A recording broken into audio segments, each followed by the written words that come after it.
What's up, everybody? It's Andrea. Today, we reached TNG Nirvana. The flute playing makes us cry every time. And we ask the question, would you want to live Kaman's life in 25 minutes? Come nerd out with us. Welcome to the TNG Podcast, the number one place in the Alpha Quadrant to geek out about all things Star Trek: The Next Generation. I'm your co-host, Shereese. Hey, I'm your co-host, Andrea. Shereese, we are talking the episode. We are talking the pinnacle TNG episode. This is season 5, episode 25, The Inner Light, written by Morgan Gendell and directed by Peter Lauritsen. As we all know, Captain Picard is struck unconscious by an energy beam from an alien probe. While minutes pass for the rest of the crew, the probe makes Picard experience 40 years of lifetime as Kaman, a scientist whose planet is threatened by the nova of its sun. This is like it. I mean, what are your initial thoughts on this episode? Yeah, this one is such an iconic episode, and that's probably why we had so many people ask us if they could be a special guest in this episode. Yes. From the moment we started the podcast and opened it up and said, hey, if you want to be on our show, we'd love to have you. Everybody was like, okay, when are you doing Inner Light? Because that's the one I want to be on. Yeah. And after the third or fourth person asked, I was like, I think we should maybe have no guests on Inner Light, because there'd be no way to choose between all of our wonderful friends. And this would be an extremely long podcast if we had 12 people on here talking about this episode. Like a panel. Totally. Yeah, if we had a panel. I would say this episode always just gives me the feels, because it shows Picard as a normal human being. These slice of life episodes are getting so good. Once again, I don't know what was going on with cost of living, but the slice of life episodes have been getting really good. Cost minus of that living one. rears its nasty head again. Yeah, because I want to say it's been so great, but that was kind of a down point. But that one was a trash one. But the rest of it was great. The rest of it, as far as their backstories and stuff like that, you're like, this is getting good. Remember back in season 1 when we met Riker's dad and we were like, what the F? What is going on? But this episode is solid, and it's not even Picard's past, and it's still so freaking good. It's beautiful. It is haunting. This episode is actually not on my rewatch queue, but only because it always makes me cry. So rewatching it now was it really felt like a fresh watch for me. How about you? I echo so much of your thoughts and feelings on this episode. We have reviewed however many episodes, 5, almost 6 seasons worth of episodes by now for the podcast. And I have watched every single one and taken diligent notes on every single one and looked up backstories and behind the scenes and some trivia and stuff. Shereese, this was the first time that I watched the episode to take notes. And immediately after my notes were done, I went back to the beginning and I watched it again just to watch it and experience it. It was so deep and beautiful and sad and heartfelt. I think heartfelt is the word I would use for this. This episode is widely regarded as the best episode of The Next Generation. I've been looking forward to discussing this one with you for years.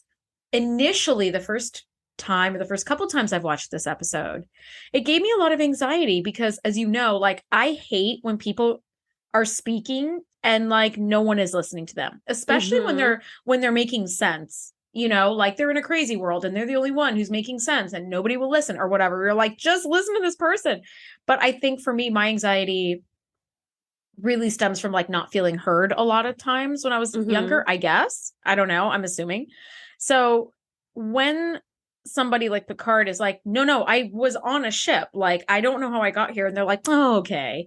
It's nobody, as the audience, we know he is speaking the truth. So it always gave me a little bit of anxiety. I often skip this one as well, just because of that anxiety, but also just sort of the tears I get at the end. It's just a very heartfelt episode and heavy in a lot of ways, especially when you realize what the satellite was, where you're oh, okay, Yeah. One or two things I did find about this.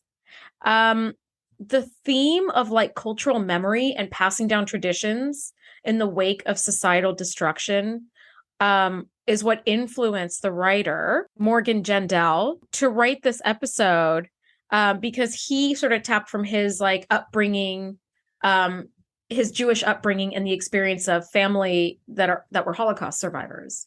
So that the importance of remembering who someone was, even if they're not there anymore, was deeply important to him. And so that's where this sort of like passing down of traditions and stories in the face of like genocide. And I think that makes it even like knowing that makes it even deeper and like more, just more heartfelt. I mean, this whole episode just makes me want to cry. It's really gorgeous. Yeah.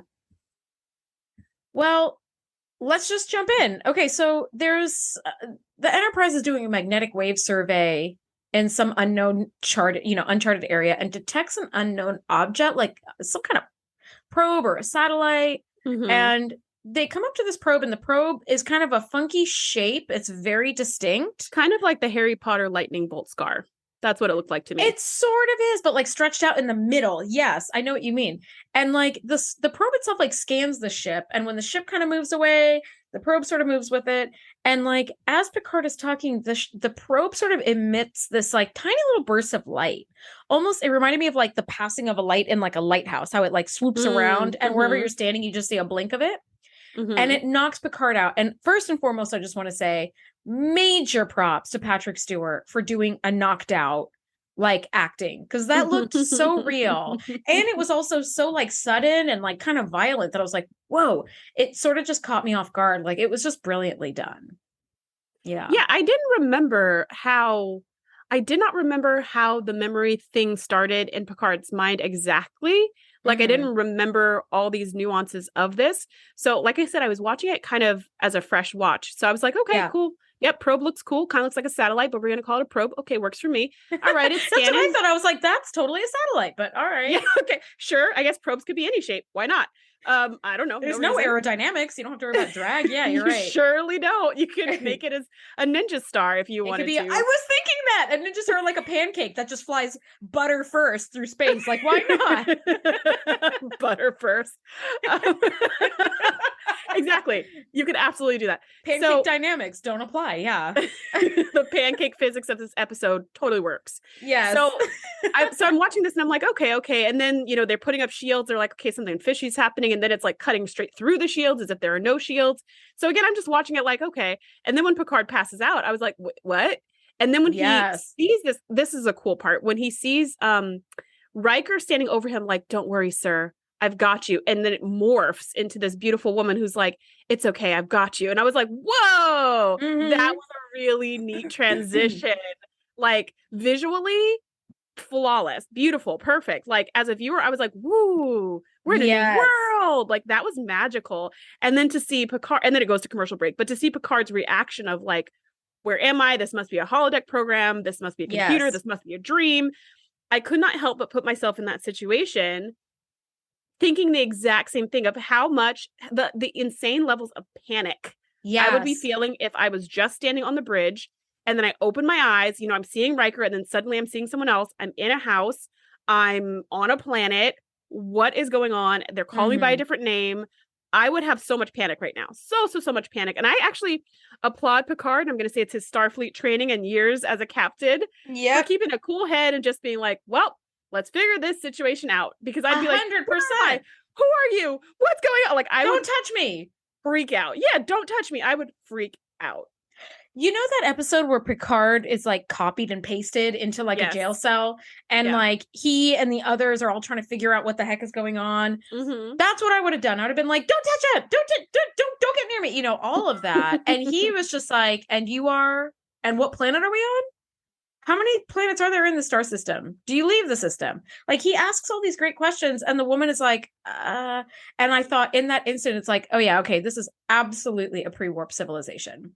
Yes, exactly. I don't know where he is, but okay. But he's not getting back to the Enterprise through this civilization. No, he surely won't. He sure won't. And so the woman is like, Kaman, you've had this high fever for several days. Like, don't leave the house. So we're like, okay, his name is like Kaman. And like, he walks out of the house and finds... Yeah, he leaves the house immediately, by the way. It's almost like she double dog dared him by saying that. You really shouldn't leave, Kaman. See you later. Watch me. Yeah. He's like, what? Oh, I was going to walk out. Now I'm going to jog out. Yeah. And like he does walk out and finds that he's sort of in the middle of this super cute little like town square or something. I would imagine would exist maybe in like Santa Fe or something. And I love that the town is planting a tree in defiance of the drought. And I thought, that's not how that works. But you know what it reminded me of? It reminded me of Dune. I know you're reading the book. I don't know. Yeah, I am. I have seen the movie. Or if I was gonna say if you've seen the movie, because I haven't done the book, but I've watched the movie and the book is amazing. The audiobook is incredible, by the way. Yeah, I still have to check that out because you know how I love me a good audiobook. But you know how in the movie they have those palm trees that take like 20 gallons of water a day or some crazy thing in the middle of desert where everyone's like needs water to live. And I think the main guy asked something like, why are you wasting this water on these freaking palm trees in the middle of the desert? And the guy said something similar of like, it's a symbol of hope or whatever the heck. So this is what this reminded me of when I saw it. I was like, oh, it's like Dune. It's people going, we've got no water, so we're going to plant a tree that just guzzles water as a symbol of someday having more water. How about a statue of a tree? I feel like that does the same thing. How about a statue of water? So we can remember what the goal of like this a is. Disposable, like a plastic water bottle, like a waterfall, but made out of cement to remind us that we need actual water. I don't know what, but like I agree with you. I'm seeing a really good resin statue of just a water bottle that glistens in the sun, and it looks like really thirst quenching. You can see the little condensation on the outside of the bottle. Oh my God. That's like torture right there. That's like some psyops level shit. Okay, but yes, so maybe not water. But yeah, not water. But yeah, maybe the tree though, maybe not a tree either. Maybe like a statue of a bunch of people holding hands in a circle. I don't fucking know. The point is, a man is planting a tree in defiance of the drought. And I was like, well, the city is. Yeah, the city's all on board with this idea. He's like the mayor or whatever. And I was like, okay, I see what you're doing because hope is important. Believe me, I know. And I want you to hope in a different way that I want you to hope in a different way that does not use up the last bit of water. Yeah, like everybody's water ration is down to like half a molecule. And this water consuming you can only tree, get the O and the H, so they're all dying. Yeah. That was a chemistry joke for those of you who are not super nerds like us. Yep. We're like, oh, there's no okay. It's only O's. Okay. Anyway. Picard goes to talk to him, and the man introduces himself as Bataille. And Picard learns that the wife who was at home, her name is Eileen, and they're on the planet Catan. And I was like, settlers of Catan? That was my first thought, of course. I thought the same thing. Yeah, and they live in like the Resik colony or whatever. We learn that like this man, whoever they think Picard is, has had like a fever for days and wiped his memories. And he's like, you know what? Maybe let me just take a walk to refamiliarize myself with the surroundings. And I was like, that is smart right there. See, I had a question about that for you. Smart. I wouldn't have thought of that. I would have been like, somebody tell me what's going on right now. Like I would have freaked out. And he's like, I've got 50 years in Starfleet that tells me to walk around. There's probably an electricity monster somewhere. I mean, surely. Well, I had this question for you at this point. I was like, okay, if you were in this scenario, you woke up with presumably no memory is what people are telling you, but you think maybe you got kidnapped. Would you go for a stroll? Part of me's like, well, I mean, if they did really kidnap you, they wouldn't want you to go for a stroll. So that would be some suspicious signs. But on the other hand, if I lost my memory, maybe I shouldn't be alone. I don't know. So I just had that question for you. What are you thinking about if you were in that situation? I think what he did was very, very smart. I certainly wouldn't have thought of that. I would have gone right to panic. But yes, I will say kidnapping is a lot of psychology. So my thought is this: if he is like, let me take a walk and refamiliarize myself with the surroundings, and nobody says boo, it's like, okay, these aren't captors. Like they're okay with me wandering around. Nobody seems to question anything. Yeah. You know, it's as if like one of my neighbors really loves to like walk at night, like late at night. So I see him out all the time, like when I'm walking my dog, and I'm like, hey buddy, you know, so it's like, if I were like, don't go there, he'd be like, what? You know, like there'd be something weird about that. Might be a red flag. Yeah. So I think the psychology of that, and I'm no psychologist and I don't know anything about kidnapping psychology, but I would say if I were to feel things out and people would be like, do you feel better? You want to go for a walk? I'd be like, yes, I do, you know, just to like go get some surroundings and at least, at the very least, like one, see if my memory will come back or I know where the F I am. Two, if not, some sort of potential escape route that I could Shawshank Redemption myself into, you know? Yeah, super clever. And he walked way outside of the city gates and could see the city down in the little valley of this mountain range and could see like, okay, well, not much in any other direction, but I'm going to keep walking and just see what else is out there. So, I mean, he's really taken out his Boy Scout badge for this episode. I was really shocked that he managed to find his way home. But again, Boy Scout badge. He knew that from seeing that house exactly one time and turning his back on it immediately, he knew just how to get back by the end of the day. Also, it was like a condo complex. They all looked the same. I was like, dang, that's impressive. All the houses, that HOA is tight. Okay. The Catanian HOAs are fucking tight. Nobody can have so much as a leaf out of place. Everything looks identical. And it's like, how do you find your way home? Yeah. Although I will say too, it's a teeny little, it seems like just one neighborhood. It's a small community. Like, someone could have pointed it out to him. Yeah. Like he could have run into Bataille who said, that one, buddy. Oh, thanks. Yeah. Right. Number so 4. It's not that outrageous, but I just thought like, how did he do that? Aline has been worried sick about him. And clearly there's no telephones or communication devices. This is a pretty early civilization. Not the pre-Vulcan early, but early enough. Think like Wild West, I guess, for us. But she sort of fills him in on some information because he's like, this is when he questions her. Like, I'm going to ask you some questions. They're going to seem ridiculous. I just need you to answer as best you can. And it's obviously a pre-warp civilization. So he's like, okay, I'm not going to be able to communicate any kind of way to the ship. I can't get a shuttle to take me out of here. And he's like, well, why don't you tell me a little bit about us? We're married. And she's like, yeah. It turns out he plays this Resican flute. Although truth be told, he's like tinkered with it for years, but never really learned how to play it.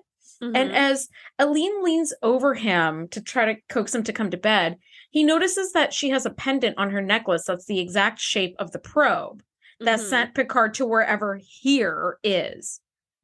And he's like, where did you get that? And she's like, you gave it to me like when we were first dating. And I was like, oh, okay. Because we find out that Picard, his occupation is he is a iron weaver, which is a cool way to say that. Sounds super cool. Yeah. It sounds super cool. So he's some kind of metal worker and he created this really beautiful piece of jewelry for her. But now it's kind of like a Twilight Zone moment where he's like, that necklace is the probe. I didn't make it up. I know what I'm talking about. I know who I am. Exactly. It's a little bit of a link to like your previous life where you're like, no, I'm definitely not crazy. Like this is okay. Like I've seen this before. Yeah, you're right. Now aboard the Enterprise, Riker's calling for medical assistance. The captain is out cold. So it's like, oh God. Okay. So we have Picard as we know him, who's like out cold on the floor of the bridge. And so then we now know he hasn't been transported anywhere, which we did not know before this moment. Yes, because it looked like it was that episode, that really shitty kidnapping episode. Yes. Yeah. I like that episode. Oh, I guess I don't like it. You don't like it. The point is, no, I don't. I'm like, I like it so little, I barely remember reviewing it. I'm like, the one with the red hockey puck, I guess. I don't know. Anyway, at least now we know, like, the captain hasn't gone anywhere. Like, he's in some kind of simulation. And Picard thought that too, because when he first came to, he was like, computer, exit, computer, arch, and like went to comm and then realized he wasn't wearing his uniform. Yeah, it's a whole, now it's like there's something else at play going on, which is pretty cool. Worf naturally suggests destroying the probe. Not a bad idea, to be fair. Like if the probe is doing something, not a bad idea. You want to stop it from doing something. Clearly, it's doing something not helpful because Picard's passed out. Beverly's scanning like crazy, and it looks like all of his vital signs are fine, and his nervous system is like overactive. Something's going on in his mind, but his body's fine as far as he's not in pain or anything like that. But we do not want him connected to this beam coming from the probe. So Worf's like, let's destroy it. Beverly's like, hold on, pump your brakes. Let's not. Let's do a little investigation first and then see what we should do. So Riker's like, okay, in the meantime, just move us back a little bit. Because keep in mind, I mean, this probe, we don't know anything about it. It could just like, and just shoot everybody on the ship. And they could all be passed out for all we know. And Data could be looking around so confused. Like, we don't know. But thankfully, it only affects Picard. And they try to move off a little bit. And the probe goes with them. However fast they go, the probe goes that same speed. So Beverly's like, okay, it looks like this is tethered to Picard in some kind of way. So let's just be really careful with that. So that's what they do. They just keep kind of scanning and trying to figure out what's going on. My thought was, why is he still on the bridge? Why didn't they just like beam him to sickbay? But maybe the beam, they don't want to break it, question mark, through the transportation. I don't know. Yeah, well, I mean, Beverly makes a really good point where she's like, when a patient is stabbed, the first instinct is to want to remove the knife, but that's often like the thing you definitely don't want to do.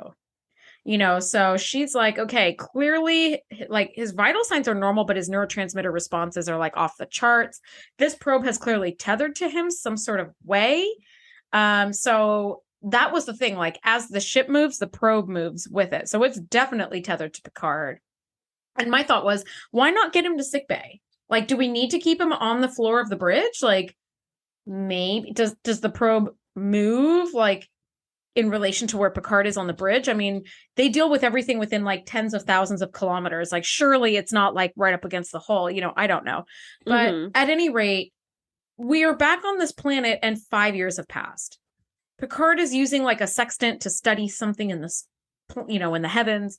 And Eline is like, you've been daydreaming about that starship of yours again, haven't you? And Picard's like, no, I'm just charting the progress of the course of the sun. Like, it might give us a clue as to the cause of this drought. So clearly the drought is continuing 5 years on. So they're only about a third of the way through the California drought that we've been experiencing for the last like 15 or 18 years, which has been unreal. I remember what real rain was like. I don't know if you remember that, but there was like not torrential rain in California, but we had like rain more than like 3 times a year. Like it rained a week or two ago and we were like, whoa, yeah, like, it was such a shock. It was such a shock. And it rained for exactly one day. And it was like, it was sprinkling, then rain, and then sprinkling. It was like it was a dusting of rain. I was like, check it out, it's rain. Oh, it's gone now. Okay. You missed it. Yeah, you had to come when I said, you missed it. So one of the things I want to point out is that Picard's hair is a little more unkempt, which shows the passage of time. Yep. And I have to give mad props to the makeup department, because it kind of looks like they glued these prosthetics maybe onto a bald cap. But it looks so good. Like even in HD, as I was watching, I was like, I cannot see where they glued it. Exactly. I was going to say the same thing. Like, we're watching in HD and I kept pausing to be like, surely I'll be able to like be like there or there, and I was like, I still can't. Because usually we can, right? Usually any prosthetics, you're like, oof, that didn't translate well. Where it looked really good back in the 90s, but now it's like you see the blotch where it's glued to the face and painted on. It's too short a season, and even in the 90s, it looked like absolute pile of trash. So this is like the oldening the way you want oldening to happen on TV. Subtle and perfection. Just perfection, yeah. Now, Picard, when she's like, you've been daydreaming about that starship of yours, he says, it was real. I know it. You can't expect me to forget a lifetime spent there. And Eline says, yes, I can. For 5 years, I have shared you with that other life. I have waited for you to come around. And like, she never says I'm done waiting, but she's like, I've waited and waited. And like, Picard is like, he's kind of gruff about it. But Ty comes to collect Picard, whose name on this planet is Kaman. And the tree in the middle, the Defiance tree, keeps growing, but the farmers are mad that their crops are dying. And they're like, why is this tree growing? And everybody else is living on half of a water molecule, and it turns out, Bataille says, everybody in the community gives a little bit of their ration to this tree, which I'm like, false. Again, this is not the way right here, but okay, whatever. Okay, yeah, sometimes you gotta live in hope. An admin comes to town to find out what's going on in their town and to ask his like township about how's it going. So if Bataille is like the mayor, this is like the governor or whatever the thing is above a mayor. Sure. I don't even know. But he's some guy who's above Bataille. And so he comes to kind of check out what they're doing in their community. And that's when he finds this tree and he's just like, why do you have a tree? Why? This seems like a huge waste of water. And then Bataille's like, no, it's a symbol of hope, defiance against the drought. And he's like, And then he's like, well, that's weird, Bataille, because we all just have a statue of a water bottle and it does fine. Yeah. Okay. It glistens, it makes us thirsty, but you know what it doesn't do? Take our water rations. So Picard, who I guess we should call maybe Kaman when he's on the planet, and we'll call him Picard. I'm just calling him Kaman at this point. Yeah. So Kaman jumps in and says, I have a theory. I think we need to create some atmospheric condenser that will soak up the moisture in the air and collect it. So it's not just evaporating. So at least we'll have more water for our crops. And this admin just summarily dismisses him in the most politic of ways. He's the most bureaucratic way, right? I am so delighted to hear from any of our citizens, any of their great ideas. Thanks for this great idea. I'll definitely keep it in mind. And we'll get back to you. Okay, thanks, bye. And Batai's like, wow, that went well, Kaman. I think it's totally gonna work. And Picard's like, no, buddy. That was his polite way of saying this is never going to happen. I love that Picard keeps his diplomacy skills intact despite the years. He is himself even on this planet. Yeah, absolutely. Absolutely. And Batai says, like, for the first time, it felt like you're really like speaking as part of the community again. It was really good to see that, buddy. Which is sweet. Now, at the house, Kaman is getting better at that Resican flute. He's playing Frere Jacques, which is a total throwback to season 5, episode 5's Disaster, when he like leads the kids up the ladder and sings that song with them. And he has this really heartfelt, I'm going to use that word to death in this episode, interaction with Aileen, and apologizes for how difficult the past 5 years have been for her. And one thing that I love to see is people being accountable for their behavior. And it is like, you know what? This has been hard for me because I've been away from my ship and I don't know what brought me here or what, but this has been hard for you too. Like, you obviously lost a loved one and here I am, but I'm not really back. Like, this is heartbreaking for you. And I think it was really lovely. And it just shows like how sweet they are, where she was like, well, you know, you've been going through a hard time. And he was like, yeah, but not as hard as you have been trying to hold everything together while I'm out disappearing for days at a time and staring at the sun and all this other shit. And he says, you know, he's clearly been building like some telescopes and some stuff. He's still like kind of keeping, he's kind of the town inventor. He's always tinkering on things. He definitely is. And he's like, I need to ask you permission to build something. And she's like, well, you've never asked me permission before. And he says, well, this time I feel like I do. I'm asking your permission to build a nursery. And I was like, God, if that isn't one of the sweetest ways to be proposals. Like, yes, like I'm ready to like have a family with you. Now, for me personally, I don't have kids and I've never wanted kids. So I'm very, very happy. Like I'm happy that I don't have kids. I mean, I work with kids all day and I love them, but like, I just never wanted my own. So even being, you know, this proposal landing on my ears as someone who's never, ever dreamt of having kids, my dream has always been not having kids. Even I was like, wow, that is just very, very sweet. And she is like, are you serious? Like, it's really nice to see this aspect of Picard as someone who we've always known as like someone who'll never settle down, never get married because he's an explorer and all that. And like, here he is as Kaman, still being an explorer, you know, but he's terrestrially bound. But still settling down and having a lovely, beautiful, loving, like, relationship. I just was like, see, Picard, you can do it if you want to. Like, you don't have to, but you can. He can if his mind is transported to another planet and he's given a whole different life. I mean, being Picard on the planet, though. He just being Picard in his normal life, he would never make space for something like this. Yes, it would never be a priority. Space. If you force him into this space where he cannot escape this space, he can, in fact, be successful in this space. See, but I would disagree because he could like fight this whole thing and just go live in the mountains as a hermit or like move into another house that's identical to the one he's living in and just not be with her. People are very good at pushing others away when they don't want to be bothered. And I think that like one of the things I love about this episode is that he is Picard through and through, even as Kaman. So to me, it shows like, yeah, if the situation could be different, you could make the space, but also he could have been on this planet and not been married and have kids and grandkids. And he could have just been Kaman who's like a bachelor, like Picard is, and just be out there solving this and having friends the way he does on the Enterprise and, you know, people that he loves and respects, but like in a different way. So I do love to see him as being like, you do have this choice and you can make this choice if you want to. And maybe your life is too busy or whatever as a starship captain. And you're right about one thing. He's stuck on the planet. Like at least on the Enterprise, he's like going everywhere. But yeah, I just think it was really sweet to see him very naturally, like having this like more settled life. I love that. Yeah, it was really cool to see this side of him that we will never be able to see in his normal life. I know. So it was kind of like we needed this parallel universe in order to see what it would be like for Picard to be a family man, which is very sweet. So at the same time, back on the bridge, Riker orders Geordi to send a probe to kind of trace the nuclear trail of this other probe, of this lightning bolt probe, to see where it came from. Assuming that, you know, if we can find the planet it came from, maybe we can figure out the technology or who sent it, or we can find Picard. Disengage Picard from this machinery. Yeah. So Geordi does that. He sends the probe out. In the meantime, Riker wants to disrupt the beam that's connecting directly to Captain Picard's synapses. So he's like, okay, we don't want to destroy the probe. We cannot run the probe, but at least we can disrupt whatever beam it's sending into Picard's brain and, you know, maybe loosen it and get him free. And that's when Beverly says the thing about the knife. And it's just like, it could help, but it could also do more harm than good. But the truth is, they don't know what it's going to do. So they're just going to try it. They're just going to try it. They're going to try to disrupt the beam.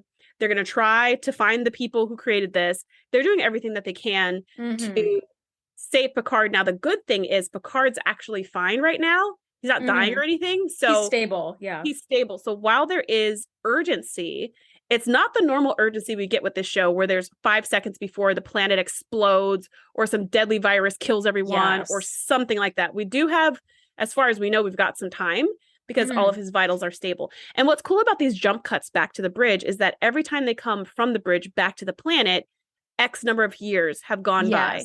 Yeah. And there has been some kind of change in Kaman's life. This time when we jump back, so last time they wanted to create a nursery. This time when we jump back to their home, we see they're on child number 2.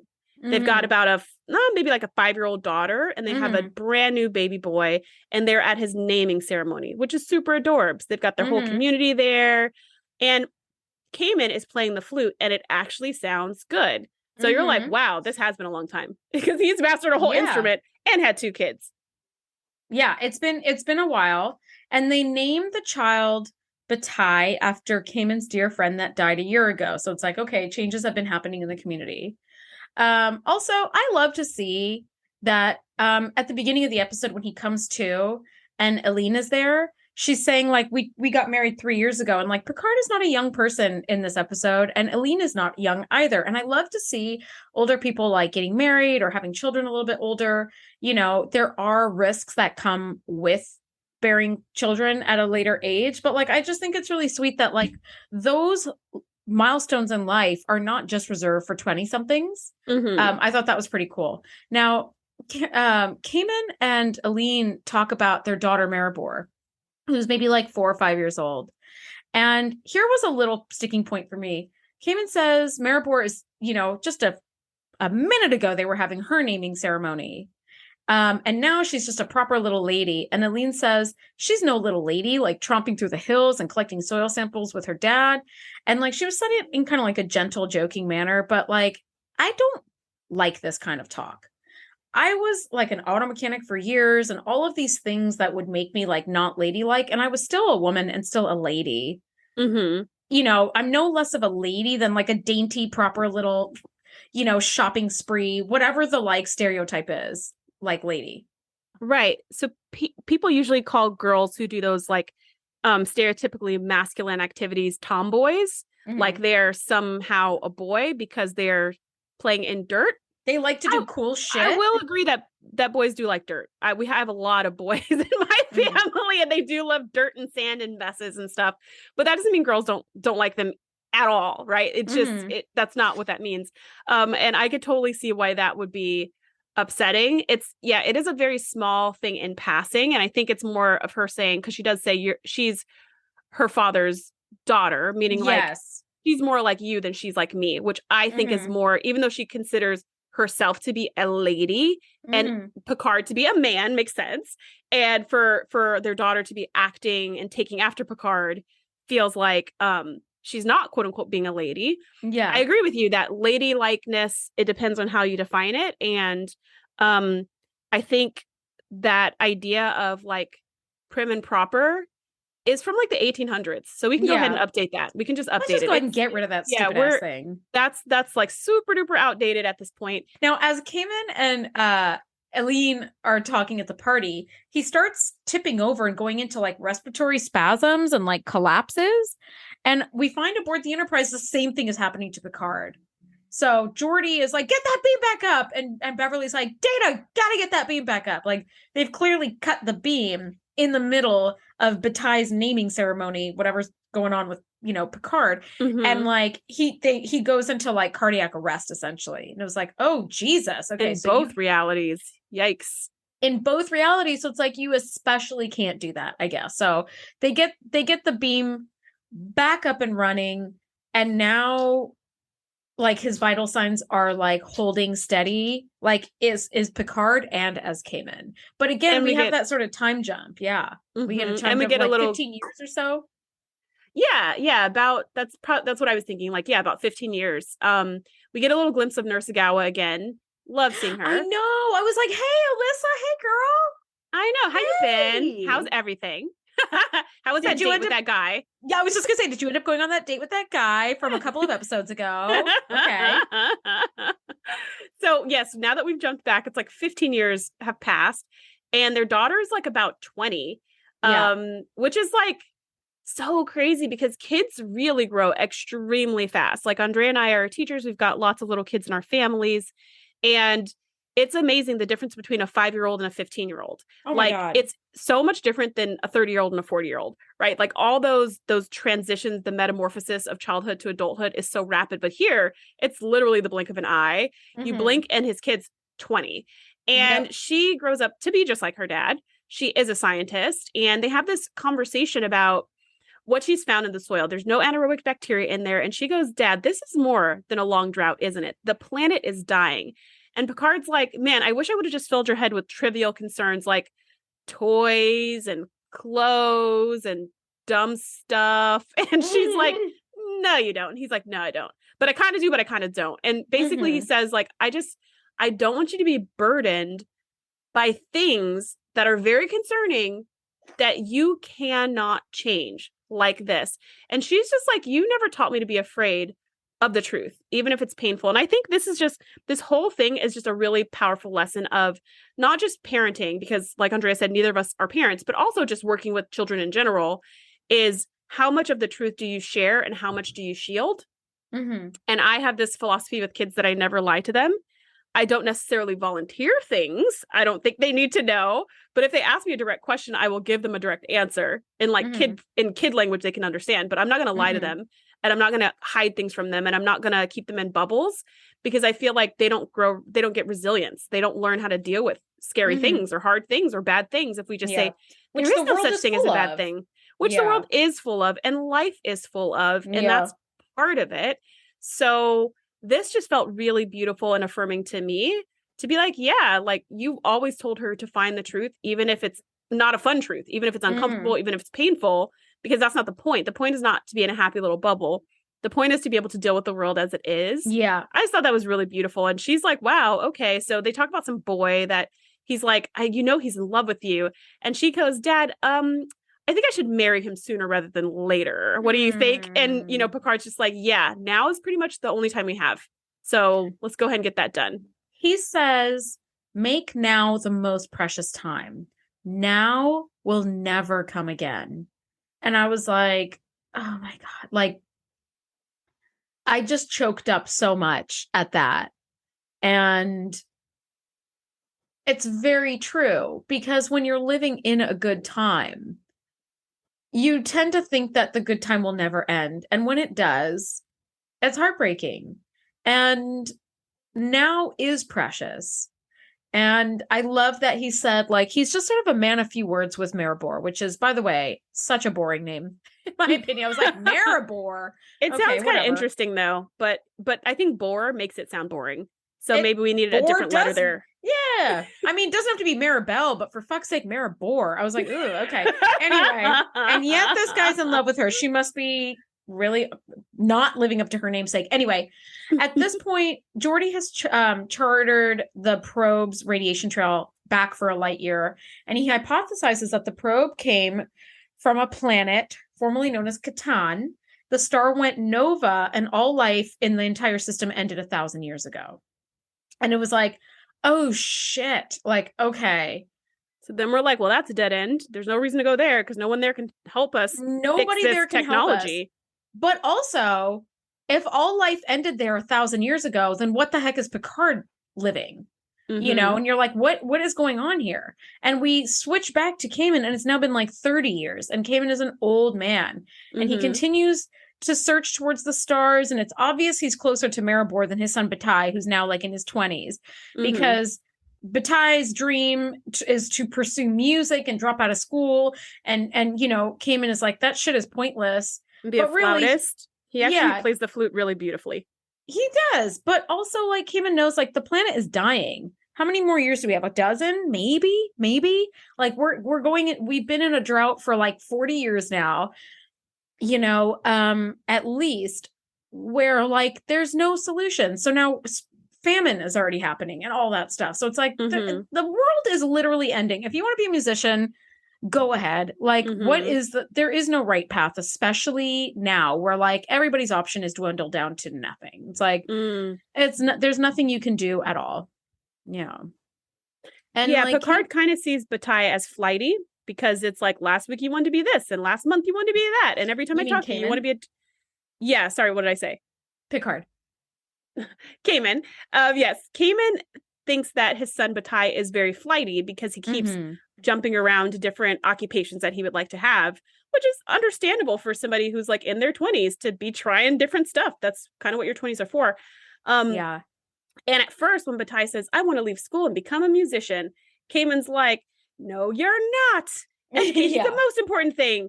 But then he thinks about it and he's like, oh, yeah, wait, this planet's dying. Yeah, okay, it's fine. But he doesn't say it that way. He goes, we'll discuss it. But Batai smiles and leaves the room. And Aline is like, oh, how sweet. So like, it's understood that we'll discuss it means go for it. It's fine. You can do it. And he just kind of sits and he's like, yeah, what difference does it make? And I think what's really interesting about this is that we as humans do have a clock. We have a ticking clock for when our lives will end. Assuming we live a long, healthy, happy life and there's no lightning strikes or cancer or bus crashes or anything, we still have a clock. We still have a clock. We're not going to live forever. In this, though, in this episode and in this scene specifically, the entire planet has that same ticking clock, and the clock has almost run out.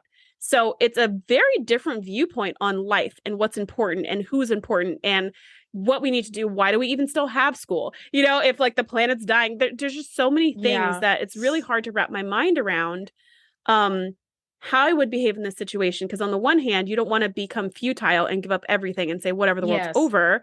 But on the other hand, you should not spend a single solitary second doing something that doesn't bring you joy, or something that, you know, within reason, like dealing with other people sometimes is not always joyful, but you know what I mean? Like, you shouldn't spend time going to school if you want to be a musician. Like, the world's almost over. Well, there's nothing we can do. If the world is almost still play music. Exactly. Like, if the world is almost over, I had that conversation with my students where I was like, okay, let's say we have a world-ending meteor coming our way, and there's like 18 months between now and like strike, right? Kind of like the movie Don't Look Up. And which is totally depressing. So if you're in a mood, I have not seen it, so I won't be watching it. It's pretty, I mean, it's exactly what you would expect would happen these days. If you're like, there's an asteroid that's coming to destroy the Earth. It was a whole bunch of like right-wing people being like, that's fake news, you know, and left-wing people being like, just look up. And so then the right-wing people are like, don't look up. And so it's like this purpose blind. I mean, it's like, it's definitely dark comedy. Spoiler alert, the world does end. There's nothing they can do to like fix it. Gosh. But it's basically about like, how do you spend that last time? Now, if it's enough time, like 18 months or 10 years, you still have to like kind of go to work to pay your bills, to support yourself or whatever. But like, the time to cut extraneous bullshit is here. Like, any extraneous crap, it's time. Now, Kaman does go to that administrator who wants him to like keep quiet about his findings. But Kaman is like, I will go to the people with this data. And the administrator is like, all right, fine. Our scientists came up with the same conclusion years ago. I don't want this getting out to create a panic. There is a plan in place, but I can't tell you anything more than that. And like, off he goes. And in that moment, and then you're just like, dang. Because I mean, what I like about that though is that the admin wasn't saying don't look up, right? He was like, yes, I don't want to start a panic. No, we know. Yeah. Right. We know, and I don't want to start a panic. Part of me is that's exactly why I don't lie to kids. That right there. I don't want to start a panic, so we're just going to lie to everybody so that everybody can just be blissfully ignorant. But what if they knew? Maybe they would make different choices. Maybe they wouldn't force their kid to go to school when their kid wants to be a musician. if they knew this. Or even like simpler things like, oh, I'm putting off that trip to like Milwaukee to visit my like ill grandmother or something. It's like, yeah, make the trip to Milwaukee. Go to Milwaukee and go see your grandma. Or I'm going to eat carbs again. I've been not eating them for XYZ reason, but the world's about to end. I can eat cake. Like, yes, I feel like I sure can. I feel like he did a disservice. And I get it. Like, you don't want people to panic, but what's the worst that could happen? Yeah. Is it going to be worse than the world ending? No, it's not. Okay. Maybe. Yeah, so, I don't know. Anyways. At any rate, Bataille runs over to get Kaman. Aline is dying, and Kaman makes it to Aline's deathbed, basically, and she says, like, don't forget to put your shoes away, because she's always been putting his shoes away, which is such a cute thing. Like, in my relationships, you have, like, those patterns where it's like, oh, you left your boxers on the hook, or you left your shoes out, or you left your whatever, right? It's like you have like your little patterns, like, oh, you didn't close the cabinet or your toothbrush or whatever it is, right? And some of my friends are married, and they're like, my husband has like 5 advanced degrees and can't close the kitchen cabinets, and I'm like, yep. Right? So it's like, okay, that's the kind of stuff that happens, right? I had a friend like that. I had a friend that I worked with at a different school, and he had left all the drawers open in this one room looking for something he was looking for, but he left all the drawers open when he left the room. And I was like, come back in here, sir. And I was like, did you leave all of the drawers in this entire room open? He was like, oh, yep, that was me. And he went in and he closed them. And I was like, do you do this at home? And he was like, oh, absolutely. I was like, oh my God. Yeah. Oh my God. This drives me crazy. I mean, I know, like, having been married, like, I know that there are some things that may have driven me crazy, but there was a lot of other stuff that was just like, you did that thing again. It's whatever. Yeah. It's like Aline with the shoes, where it's like, you with the shoes, and she goes, don't forget to put your shoes away. And he's like, tells her he loves her, and she passes away. And it kind of very quickly sort of morphs into like, now more years have passed, where Kaman is a grandfather and Maribor is like a little adult. Look at her with her little adult haircut and her adult outfit. I was like, and the grandson's like 6. So it's been a hot minute. It's been a hot minute for sure. And Maribor and Bataille come to get Kaman to witness the launching. And I love how in very, very, like, how storytelling can take place without words. Like, they're all wearing these protective hats and sun cream and everything now. Anytime they go outside, like, things have taken a drastic turn, and they haven't said a word about it to us. I mean, like, we know it's a drought. Now we know, because the Enterprise has discovered it, that the sun went supernova and the planet's dying. But I love that little bit of like, oh, look, everybody's got a hat on and all that. But we haven't said a word about it. Like, it's just, we just know. And the tree that Bataille planted, the original, like Bataille 1.0 planted, and the Defiance tree, it's dead. It's just branches, which I was like, as a set decorating, how would I do that? Would I get a dead tree? Or would I just like kind of fabricate one? I guess getting a dead tree is probably easier, and then just planting whatever. Anyway, the point is, Kaman is like, what are we launching? Like, I haven't heard anything about this. And this is where things turn. Maribor says, you know about it. You've already seen it. And then a voice from behind Kaman says, we hoped our probe would encounter someone in the future, someone who could be a teacher, and someone who could tell others about us. And as we turn around and the camera pans, it's Bataille 1.0, like back in like youthful glow. Like, he's healthy again. It's the Bataille that Picard met when he first landed on this planet and woke up mysteriously like 40, 50 years ago at this point. And he's like, but how could it? What? I mean, the same way I would freak. Again, it's like harkening back to last week. I'd be like, ghost. I'd be like, 100%. What the heck? You haven't aged. Like, what is going on right now? But he just kind of listens, and everything keeps unfolding. Yeah. Yes. And as he does, he's like, wait, I'm the person. It's me. Like, the probe is going to find me and bring me here. And then he hears another voice. That's Aline, like, looking the same way she did, like, when he first woke up out of this, like, whatever, fever.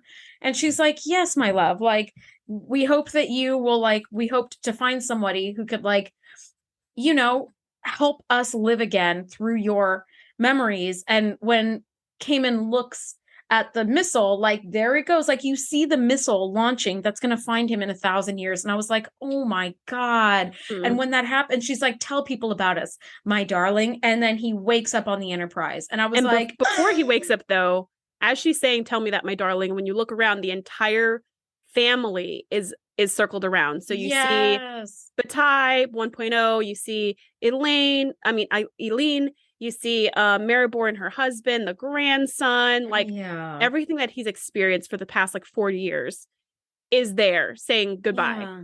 And then he wakes up and he's extremely disoriented, of course, because all this revelation has just hit him. Yeah. All of it. And then he's like, wait a minute. So I am Picard? So there was the Enterprise, like all of it just hits him all at once. Yeah. And his eyes open and it's just gone. Like that life he's been living is gone. The people he's loved are gone, but the people he loved before are back. And now he's back to his youthful self. Can you imagine going to bed and waking up 40 years later and it's the moment you went to bed? How scary is that shit? Yeah. Well, it's worse than that because it's like going to bed, waking up in a whole different life, living for 40 years, going to bed again, and then waking up like you never went to bed the first time. Oh my God, 100%. You're like, what the? Yep. I was awake. I know I was awake. I experienced it would be time to go take a walk and find some stuff that looks familiar. That's the time. Now, he comes to, and he's still on the floor of the bridge, and the probe has stopped its beam, and he was only out for 25 minutes, which is like, what? Like, I wasn't even out for a whole hour, not even a whole day, and I lived 40 years. Now, Beverly's like, can you walk? Like, let's go to sickbay to run some tests. So it seems like everything's going to be okay. And in his quarters that evening, Picard is basically doing the equivalent of a walk. Like, he's reacquainting himself with his things in his quarters. And Riker comes to see Picard, and he's like, we got a tractor beam on the probe and brought it over, which I'm guessing in the story, though, for Kaman, does that mean that Kaman was part of the design team for the satellite? Because, like, it's the shape that, like, he made for Eileen, like, 40 years earlier. Yeah, I feel like, this is me spitballing since none of this is explained, but I feel like the technology in the probe was one of two things. Either one, it was just like a generic person's life in this civilization, so that it could kind of map to whoever's brain it probed. It could kind of create a world that made sense to them. Because if you notice, Catan looked a lot like Santa Fe, right? It looked a lot like California. Like they use spoons and bowls the same as we do. They had vases, candelabras, the same as ours. Like nothing looked spacey or futuristic. The chairs were the same as Earth chairs. Yeah. So like it could be something where it just maps your brain and it creates this synthetic environment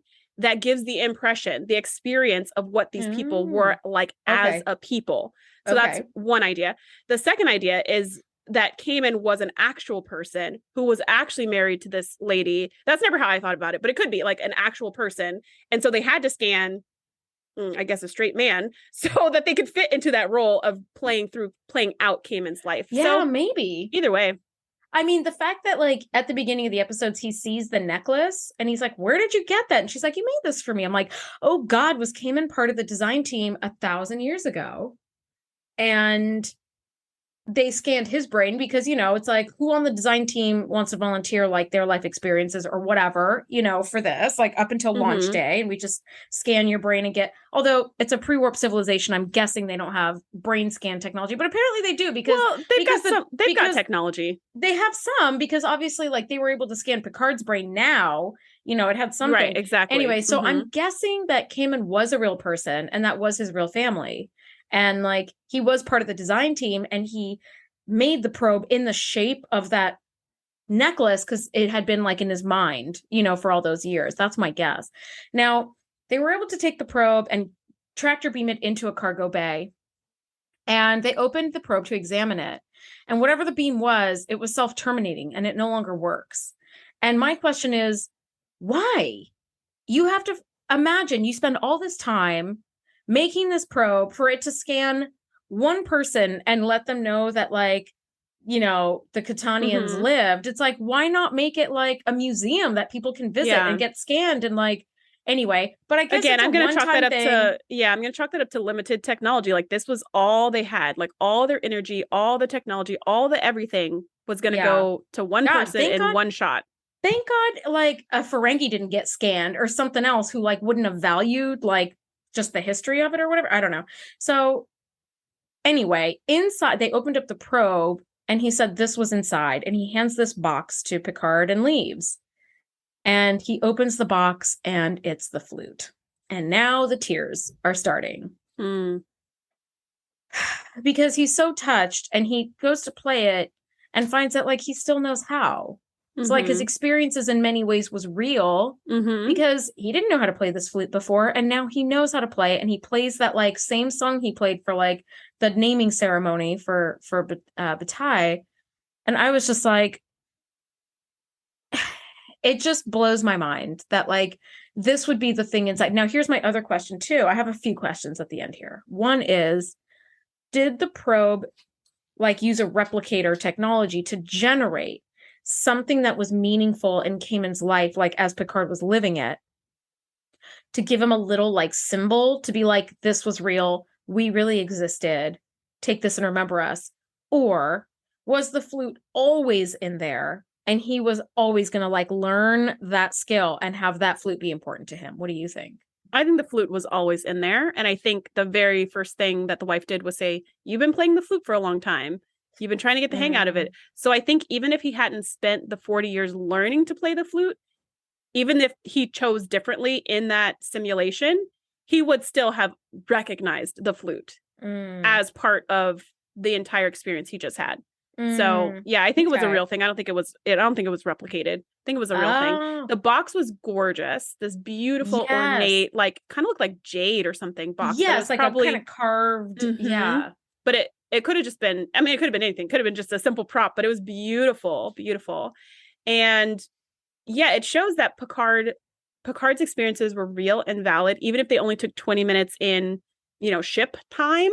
He was really there for 40 years. And now he's feeling, again, very disoriented, trying to fit back into his old life that he hasn't seen in 40 years. Yeah, absolutely. Now, my question for you, Shereese, is this. The probe was really terrifying at the beginning because he had no idea what was happening to him and where he was, right?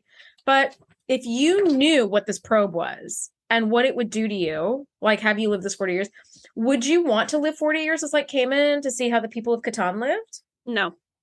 Really? Like this is a ride or something? Yeah. No. Knowing that like only 25 minutes in real world are passed? No. No, because I don't want to experience getting older and closer to death and seeing all my loved ones dying more than once. That's why. True. Yeah.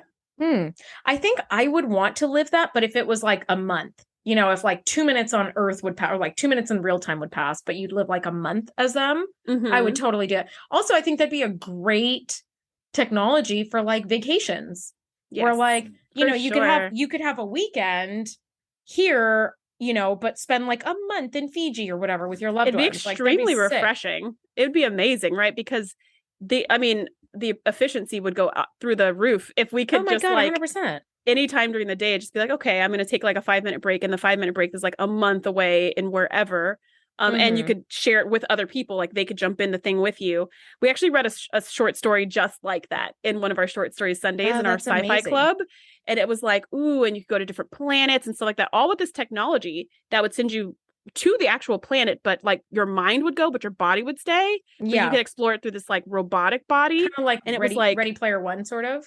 Similarly, yeah, but it was like they had like these robotic probes in the gaseous areas of like Jupiter, and you could send your mind there and actually explore Jupiter, and there was tactile feelings and stuff in the robots. Oh my God, but your body was back at Earth, and then you can stay there for however long you want, and then come back to Earth, and it's really crazy. We asked that question too. It's like, if you could do this, would you do this? And the room was split, and some people were like, yeah, send me right now, and some people were like, no, I want my consciousness inside of my body. So like there's always this spectrum. I agree with you. If it was a shorter amount of time in Catan, absolutely. But 40 years where I experienced aging and death and the fear of knowing my planet's going to be destroyed, my grandchild's not going to grow up. Like, granted, I'm focusing on the negative, and that's not the point of this episode. The point of this episode was the beauty of life or whatever. Yeah. But experiencing so much loss and fear and hopelessness and helplessness just to like come back to life and do like, I absolutely would not sign up for that ride. Nope. But like a month or even like a year. Sure. Yeah. See, I can see that. 40 years is a touch long. It'd be very disorienting to come back. Tad on the long side. Yeah. Imagine like this thing hits you on like a Saturday morning and you go to work on Monday and they're like, how is your weekend? I'm like, I spent 40 years as a dude on a planet. It's like, okay, Andrea, like time for some like medical leave. I don't know. Anyway, some trivia I found. This flute, the Rusican flute, is just a prop flute. It can't actually be played. It was placed for auction at Christie's auction house. And originally the auctioneers or like the auction directors were like, we'll sell it for $300. And they did not correctly estimate like the factor in that emotion, like just the emotional how attachment. Meaningful that flute is. It's so totally. It's totally a prop from a show, but it is extremely meaningful. It means family. It means love. It means legacy. It means hope. It means culture. It means life. It means a lot more than $300. It means a lot more. So they were like, okay, our bad. We will raise the estimate to like $800 to $1,200 on our website. And then it ended up selling for $48,000. Wow. And that was in like early 90s or something. Now in 2021, it was actually auctioned off again and it sold for $190,000. Holy moly. For a flute that you can't even play. And I was like, holy moly, that's awesome. But my final thoughts really is this episode is just beautiful. It's perfection. The feast continues. This episode for me, I did the kind of Thanksgiving feast analogy for the last few weeks because we've had some really amazing episodes. This for me is the sweet spot between Thanksgiving and Christmas because I'm a huge Christmas person. And so like just a few days before Christmas, like the house is decorated, enough time has passed that there's like a lot of presents heaped under the tree and there's cookies out and all that, you're getting real close to Christmas. So for me, this feels like that week preceding Christmas where it's like everything is just beautiful. And that's what this episode feels like for me. What are your final thoughts? Not as colorful as yours. I really like it. My final thoughts are your final thoughts. That's what I've decided. One thing I did want to point out is that Sir Patrick Stewart reprised his role as Picard in Picard, and I believe 2020, I think, is maybe when Picard season 1 came out, or 21. And it is like 40 years after he played this role. And I have to say, what he looks like 40 years into the future is just as good as he did 40 years ago. I didn't even think of that. He does not look at all like the aged Scrooge that he looks like in this episode, 40 years older, which I'm just like, wow, like we just saw what they thought he might look like in 40 years time. But we know from our perspective what he actually looks like in 40 years time. And he looks the same, but with more liver spots, but the same. So I just wanted to throw that out there because I was like, whoa, this is so meta right now. You're right. I didn't even think of that. Yeah. My final thought, though, is that this episode's really beautiful and haunting. And I don't know what I would do in Kaman's place, in that society's place, if I would have the wherewithal to be like, let's put all of our memories in a probe and then we'll live on in memories. Like, I don't think I would have that thought. Yeah. It seems really, really difficult to just live in this place where you know that this clock is ticking and it's gonna time out really quickly. But man, this is just such a fantastic episode. It's got a lot of heart and it's got a good amount of science. This is like, Andrea, you often say this is like, to be a great sci-fi show, it doesn't all have to be space battles and laser beams. This is a perfect example. This is sci-fi and it's beautiful and it's wonderful. And there's no crazy space battles or anything. And it's still really, really good. It is. Now, the last few weeks that we've met, we disagree about whether an episode is good or not. And I think we can both like totally agree that this episode is just like a absolutely beautiful, beautiful episode. Now, I'm curious if anybody out there doesn't like this episode. I absolutely want to hear from you because I'm so curious as to why. I don't think I'm not going to be like, you're an idiot. It's like, there's nothing wrong about not liking this episode, but I really want to hear from somebody who maybe doesn't like this episode as much. info@thetngpodcast.com. Please let me know because I so want to know like what might not be so loved about this episode. On that note, next week, we are breaking down season 5, episode 25, Time's Arrow, part 1. It's going to be super fun. Thank you so much for nerding out with us, and we'll see you guys next week. Bye. Thanks for geeking out with us. Be sure to join the crew at thetngpodcast.com to be the first to know when we do our live shows or host events exclusively for our members. We'll see you next time.